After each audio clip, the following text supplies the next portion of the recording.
तो भाई इस तरीके से कोई भी जो है वो ये नहीं चाहेगा कि $12 के अंदर आपको ऑप्शन मिले तुर्की जाने का तो आप उसको छोड़ोगे।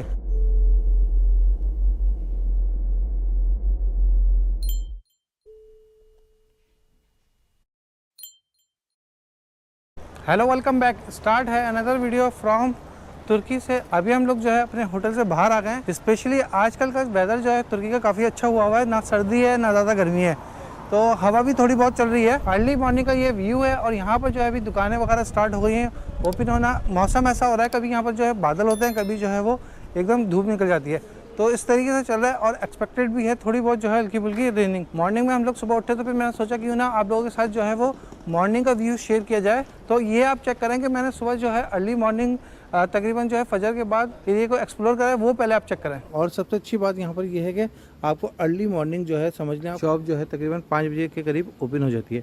तो इसी तरीके से यहाँ पर एक्टिविटीज़ जल्दी स्टार्ट हो जाती है, क्योंकि जब आप मेन सिटी के अंदर रह रहे होते हैं जहाँ टूरिस्ट अट्रैक्शन ज़्यादा होती है वो तो बहुत ज़्यादा क्लीन होता है, मगर जब आप इनके लोकल एरिया में रहेंगे यहाँ पर जो है रेजिडेंस एरिया वगैरह जो है थोड़े से इतने फैंसी नहीं बने हुए। कुछ एरिया में बने हुए, मगर जिस एरिया के अंदर तकसीम स्क्वायर के एरिया के अंदर इस वक्त जो मैं मौजूद हूँ यहाँ पर जो है थोड़े से एरिया इसी टाइप के बने हुए हैं। और साथ ही साथ जो है अभी हम लोग मॉर्निंग की वॉक के बाद वापस आ गए थे अपने होटल, क्योंकि कल थोड़ी बहुत चीज़ें मैं अपने साथ लेके आया था। स्पेशली आपके पास जब हॉस्टल होता है तो आपके पास जो है वो किचन वगैरह फीचर अवेलेबल होता है, तो कुछ हमने भी इससे फ़ायदा उठाया और जो है वो चाय वगैरह बनाने के बाद जो है हमारे हॉस्टल के अंदर काफ़ी एक बाहर आउटसाइड एरिया बना हुआ था जहाँ पर थोड़ा सा बैठ सकते हैं, स्मोकिंग एरिया बना था, तो हम लोगों ने वहाँ पर बैठ के उसके बाद जो है यहाँ पर हमने ब्रेकफास्ट किया। ब्रेकफास्ट के अंदर जो है वो मौजूद है, अंडे भी मौजूद हैं, कबाब है, सॉसेस है और जो है सैंडविच है। हॉस्टल के अंदर बेनिफिट ये होता है कि आपके पास जो है ना ऑप्शन होता है चाय वगैरह बना लें और चीज़ें वगैरह आप रेडी कर लें। तो भाई मैं साथ ओमान से लेके आया, तो उससे बेनिफिट ये होता है कि थोड़ा सा आप अगर सेविंग करना चाहते हैं इकोनॉमिकल बजट में, हालांकि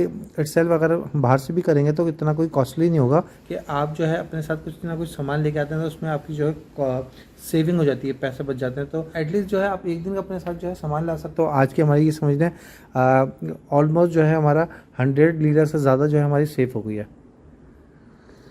तो अभी इसके साथ ही हम लोग पहुंच गए इस्तिकलाल स्ट्रीट। ये क्योंकि one of the most famous street है और यहाँ पर हर वक्त इसी तरीके से रश रहता है, कोई आ रहा है कोई जा रहा है। नियर बाय जो है वो बस स्टेशन भी मौजूद है, हवाया बस के थ्रू जो है आप यहाँ पर इजीली टिकरिट स्क्वायर आप पहुँच सकते हैं। अगर आप जो है सबिया एयरपोर्ट जाते हैं तो उसकी कॉस्ट जो है वो 102.5 लीरा जो है उसकी वन साइड की कॉस्ट है, और अगर आप इस्तांबुल एयरपोर्ट जाते हैं तो उसकी कॉस्ट जो है वो 136 लीरा है। तो खैर एनीवे अभी जो है मेन हमारा मोटो जो है वो ये था कि भाई कोई भी जो है वो ये ऑप्शन नहीं छोड़ेगा कि अगर उसको 5 ओमानी रियाल अगर हम उसको कन्वर्ट करें 10 to 12 रियाल के इन बिटवीन जो है डॉलर के अंदर $12 के अंदर अगर आपको तुर्की आने का मौका मिले तो आप क्यों छोड़ोगे। रिसेंटली जो मैं शेकिंग वीज़ा अप्लाई करा था उसके बाद जो है मैं ऑप्शन देख रहा था कि बेस्ट ऑप्शन क्या मिलता है टिकट के पॉइंट ऑफ व्यू से कि किस तरीके से मैं जा सकता हूँ। मैं साइड में बैठता हूँ फिर डिटेल आपके साथ बताता हूँ। अच्छा, जिस तरीके से मैं बता रहा था कि कोई भी बंदा जो है वो $12 के अंदर $12 के अंदर ऑप्शन क्यों छोड़ेगा तुर्की का। हंगरी के लिए टिकट वगैरह चेक कर रहा था तो मुझे एक तो दो प्रॉब्लम मुझे सबसे ज़्यादा फेस हो रही थी। सबसे बड़ी प्रॉब्लम जो फेस हो रही थी वो ये, इसको सामने रख लूँ भाई, यहाँ पर जो है ना एक मेजर इशू जो है ना वो ये है कि यहाँ पर जो है ना वो अब मैं क्या कहूँगा मांगने वाले बहुत हैं, तो जिसकी वजह से जो है ना वो आप को बार बार इरिटेट करते हैं। खैर एनीवे दो मुझे प्रॉब्लम फेस हो रही थी। एक तो सबसे बड़ी प्रॉब्लम हो रही थी कि मुझे डेट नहीं मिल रही थी, और जो डेट फ्लाइट की मिल रही थी उसके अंदर जो है मुझे 2 डेज़ का जो है मुझे लॉस हो रहा था। और ज़ाहिर सी बात है आपको पता है जब ट्रैवलिंग करते हैं तो एक दिन तो आपका वैसे ही जो है गुजर जाता है। और उस ऑप्शन के अंदर मुझे फ़्लाइट की जो टिकट मिल रही थी ऑलमोस्ट जो है तकरीबन 198 और 200 ओमानी रियाल के इन बिटवीन मिल रही थी। अच्छा, ओमानी रियाल को अब जो है वो डॉलर में कितना रेट आ रहा था वो मैं स्क्रीन के ऊपर कहीं मेंशन कर दूंगा क्या रेट आ रहे थे। ऑलमोस्ट मैंने अपना प्लान बना लिया कि 200 रियाल मुझे जो है वो टिकट की कॉस्ट आएगी रिटर्न टिकट की। फिर मैंने उसको कहा चलो एक और ऑप्शन देखता हूँ, उसको तोड़ के चेक करता हूँ कि अगर मैं इसको जो है तोड़ देता हूँ, मतलब वन वे अलग एयरलाइन का लेता हूँ और वन वे अलग एयरलाइन का लेता हूँ तो कितना पड़ता है। तो उसकी भी कॉस्ट मुझे अराउंड जो है वो तकरीबन 97 रियाल पड़ रही थी वन वे की। और जब मेरे 200 रियाल जा ही रहे हैं, चाहे मैं इस तरीके से भी जाऊँ तो 200 रियाल की मुझे कॉस्ट आ रही थी। फिर मैंने सोचा कि क्यों ना कि तुर्की से ट्राई किया जाए, क्यों ना तुर्की, अबे भाई कौवा, मैंने सोचा क्यों ना तुर्की से ट्राई किया जाए। जब मैं तुर्की का ऑप्शन चेक करा तो मुझे जो है तुर्की की जो फ्लाइट सलाम एयर की मिल रही थी वो 47 रियाल की मिल रही थी, 47.5 ऑलमोस्ट 48 रियाल आप समझिए, 48 ओमानी रियाल की मुझे वो वन वे। अरे भाई चल जा यार।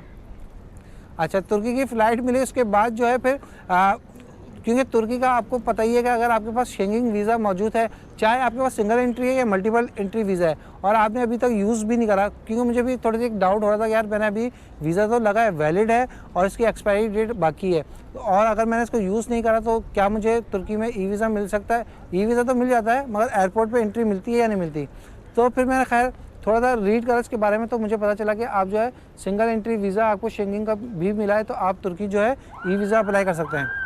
तुर्की का ई वीज़ा अप्लाई करा, अगर आपके पास शेंगेन का वैलिड वीज़ा या यूएस या आयरलैंड का वैलिड वीज़ा या रेजिडेंस कार्ड वगैरह वहाँ का मौजूद है, तो आप जो है तुर्की का ई वीज़ा ले सकते हैं। उसके जो है सिंपल 3 स्टेप्स हैं, बहुत इजी स्टेप्स हैं। फर्स्ट स्टेप में आप अपनी इन्फॉर्मेशन वगैरह एंटर करें, सेकंड स्टेप के अंदर जो है वो आप पेमेंट करें, थर्ड स्टेप के अंदर आपके वीज़ा जो है जस्ट 5 मिनट्स के अंदर आपको मिल जाता है। $60 जो है उसकी फ़ीस थी, तकरीबन जो है ओमानी रियाल के अंदर 24 रियाल जो है मेरी उसकी कॉस्ट लगी। 48 जो है टिकट के लगे तुर्की तक के, और जो है 24 रियाल जो है वो ई वीज़ा के लगे। नेक्स्ट जो है 22 रियाल जो है वो तुर्की से जो है वो हंगरी बुदापेस्ट के जो है कॉस्ट आई। तो ये ऑलमोस्ट जो है, तो भाई इस तरीके से तकरीबन 94 रियाल जो है मेरी कॉस्ट आ रही थी तुर्की आके और जो है वो बुदापेस्ट जाने तक की। तो ऑलमोस्ट जो है वो 4 to 5 ओमानी रियाल जो वो मेरे एक्स्ट्रा जा रहे थे। तो मैंने कहा यार क्यों ना ये इसको अवील किया जाए कि 5 रियाल के अंदर जो है $12 के अंदर आप जो है तुर्की का वीज़ा कर सकते हैं। तो भाई आप भी ये ऑप्शन अपना सकते हैं। अगर आपके पास जो है शेंगेन वीज़ा मौजूद है तो आप जो है $12 के अंदर तुर्की आ सकते हैं। और क्योंकि तुर्की से आप जो किसी भी शेंगेन कंट्री में जाएंगे, यहाँ से आपको एयर टिकट बहुत ज़्यादा चीप मिल जाएंगे। तो भाई इस तरीके से कोई भी जो है वो ये नहीं चाहेगा कि $12 के अंदर आपको ऑप्शन मिले तुर्की जाने का यूरोप के साथ, तो आप उसको छोड़ोगे। तो इसी वजह से जो है मैं इस वक्त तुर्की के अंदर मौजूद हूँ। यहाँ पर जस्ट जो है वो 3 डेज़ का मेरा स्टे है। यहाँ पर जो है तुर्की के अंदर कितना चेंज आया है, क्योंकि आज से जो है अर्ली 2022 के अंदर मैं यहाँ पर आया था, उस वक्त से लेके जो है अब 2023 के बाद यहाँ पर तुर्की के अंदर कितना चेंज आया है, कितना एक्सपेंस बढ़ गया, इसके ऊपर भी एक डिटेल वीडियो मैं बाद में बनाऊंगा। तो वीडियो बनाते बनाते अभी हम लोग पहुँच गए हैं one of the most attractive tourist destination जो तुर्की के अंदर इस्तांबुल के अंदर मौजूद है, इस्तिकलाल स्ट्रीट। तो साथ ही साथ जो है थोड़ी बहुत जो है वो रेनिंग भी हो रही है। इस स्ट्रीट के ऊपर एक काफ़ी फेमस शॉप थी, शॉप तो अभी भी मौजूद है, जिसका नाम बस ये चेंज हो गया है। तुर्की का काफ़ी फेमस पर्सनैलिटी है फूड के हवाले से जो है बुराक की। तो उनके और उनके वालिद के दरमियान जो है कुछ ना कुछ प्रॉब्लम हुई थी, तनाज़ा हुआ था। तो उनके वालिद ने क्या करा, ये शॉप जो है वो सेल कर दी, और जो है सेल कर दी या उससे ले ली, आप ये कह लो। तो यहाँ से जो है वो अब ये शॉप जो है वो बुराक की नहीं है, मगर काफ़ी जगह जो है इन्होंने उसकी तस्वीरें अभी भी यूज़ कर रहे हैं, और कुछ जगह पर जो है उनके वालिद वगैरह की पिक्चर्स वगैरह भी मौजूद हैं। काफ़ी लोग आते थे इस रेस्टोरेंट में, ज़रूर जाते थे, और कभी कभी जब वो बुराक यहाँ पर होता भी था तो लोग उससे मिलते भी थे। अब जो है इस शॉप से वो इसका कोई लेना देना नहीं है। डॉलर के रेट जो है वो एयरपोर्ट पे भी ऑलमोस्ट सेम थे, और यहाँ पे लोकल मार्केट में भी सेम ही है। एक्सक्यूज मी, सिंगापुरी डॉलर 18 फुल 18, और कुछ मेरे पास पुरानी ट्रिप के जो है वो सिंगापुरी डॉलर पड़े थे। तो अभी मैंने उनसे जाके पूछा है, तो उन्होंने बताया है एक सिंगापुरी डॉलर जो है वो 18 लीरा दे रहे हैं। अच्छा, अभी मैंने एक जगह से पूछा था, उन्होंने 18 जो है फुल बताए थे, और यहाँ से मैंने 18.4 लीरा मतलब बताया एक सिंगापुरी डॉलर के। तो तकरीबन जो है 20 लीरा का मुझे फ़ायदा हो गया। बेनिफिट देखें ये होता है, जब आप एक जगह या 2 जगह से पता करते हैं, आप अपनी कैलकुलेशन कर लेते हैं कि आपको कितना अमाउंट मिलेगा। तो मैंने 50 दिए थे, 18 के हिसाब से भी अगर मैं लगाता तो मुझे जो है वो ऑलमोस्ट 900 लीरा तो मिलने थे। मगर जब उसने मुझे पैसे दिए तो 870 लीरा दे रही थी, क्योंकि उसने जो है वो गलती से लगाया या वट जो भी था 17.4 लगाया, 1 लीरा जो है उसने कम लगाया था। तो इस हिसाब से जो है आप लेने से पहले अपनी कैलकुलेशन वगैरह पूरी कर लें, कि ऐसा ना हो कि आपको लॉस हो जाए, उस वक्त आपको जहन में नहीं होता। यहाँ पर जो है कुछ पता नहीं चलता बारिश का, कब बारिश हो जाए, कब जो है वो धूप निकल जाए। एक्सपेक्टेड तो था पर ऐसा नहीं था, बहुत ही खतरनाक ज़बरदस्त बारिश हुई है अभी, बस बिल्कुल स्टक हो गया। क्योंकि सबसे बड़ी टेंशन ये होती है कि आपके पास जो है ना इंपॉर्टेंट डॉक्यूमेंट्स आप कैरी कर रहे होते हैं, उसके अंदर आपके पास पासपोर्ट वगैरह होते हैं और जो दूसरे पैसे वगैरह होते हैं, तो ज़ाहिर बात है उसकी वजह से आप ज़्यादा टेंशन में होते हो। तो मैंने तो खैर शेल्टर ले लिया था। हर किसी का जो है ना बिजनेस चमक जाता है। साथ ही साथ जो बारिश के दरमियान में एक बंदा आ गया, अम्ब्रेला छतरी वगैरह सेल कर रहा था, भाई 200 लीरा की दे रहा था, फिर उसने कम करते करते जो है 150 लीरा की उसने, और कुछ जो है वो 100 लीरा की भी लोगों को दी। और जो लेने के बाद जो है विदिन 1 मिनट के अंदर जो है वो बारिश बंद हो गई।